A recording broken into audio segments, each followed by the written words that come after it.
The 2017 Mercedes-Benz key fob battery replacement is straightforward. First, locate the seam on the fob. Gently insert a small flathead screwdriver or a coin into the seam and twist carefully to pop the case open. Be mindful of the plastic clips to avoid breakage. Once open, you'll see the CR2032 battery. Note its orientation, positive side up, before removing it. You can typically pry it out gently with your fingernail or a non-metallic tool to avoid shorting the circuit board. With the old battery removed, take the new CR2032 battery and ensure the positive side is facing up, matching the original orientation. Insert the new battery into the slot in the key fob. Once the new battery is in place, carefully snap the key fob case back together.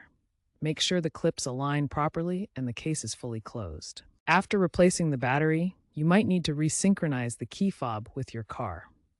Try cycling the key in the driver's door lock or starting the ignition. If issues persist, consult your Mercedes-Benz owner's manual for specific reprogramming instructions. If the key fob still does not function, seek professional help from a Mercedes-Benz dealership or certified mechanic, as improper battery replacement can cause damage.